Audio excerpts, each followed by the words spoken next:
Hi, my name's Lachlan Wilmot. I'm the strength and power coach here at the GWS Giants. Contact time strong, but also landing position strong. Hi, my name's Lachlan Wilmot and I'm the strength and power coach here at the GWS Giants. The past two episodes we've started to look at exercises that we can utilise in a movement prep or warm-up setting that are for plyometric or jump land purposes, versus exercises we may use within the gym environment to try and improve the explosiveness of our athletes.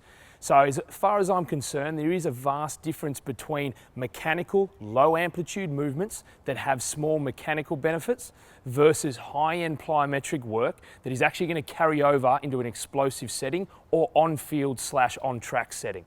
So Amy's back with us today to take us through a few more exercises, and what we're going to look at is a continuous movement. In this instance, just a hurdle jump, low level, and for Amy's situation, this is not challenging for her. This is not going to create a huge, powerful stimulus, but what it's very good to do is to improve mechanical movements. Teach her ankle positioning, knee positioning, hip positioning.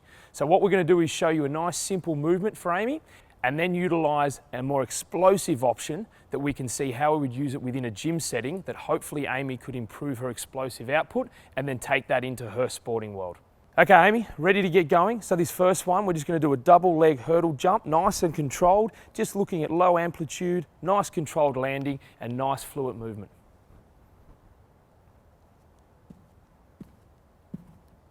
Beautiful. As you can see there, Amy's got a really nice posture, very simple movement. It's not hard work for her, it's very controlled. So as you can see, if we were to do this within a gym environment, she's probably not going to get a lot of explosive carryover. But what it is good for is mechanical positioning and ingraining movement patterns for her to progress her for the larger, more explosive activities.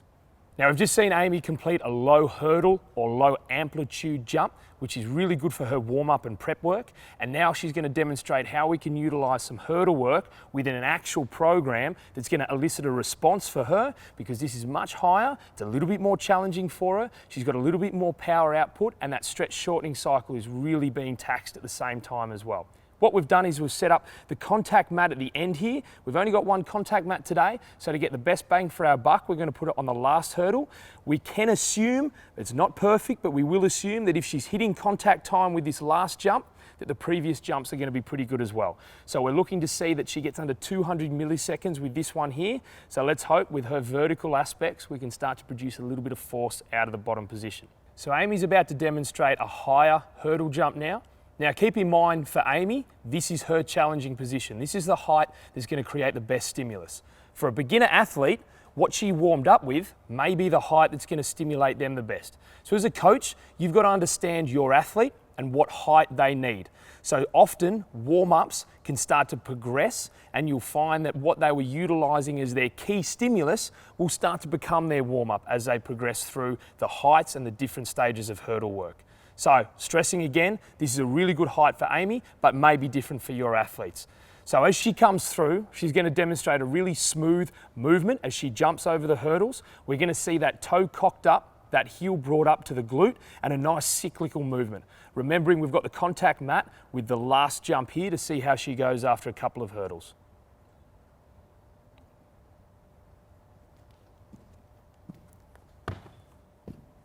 Really nice, 188, really good. You can see it was nice and smooth as she travelled through, and realistically we can assume that those contacts look pretty similar.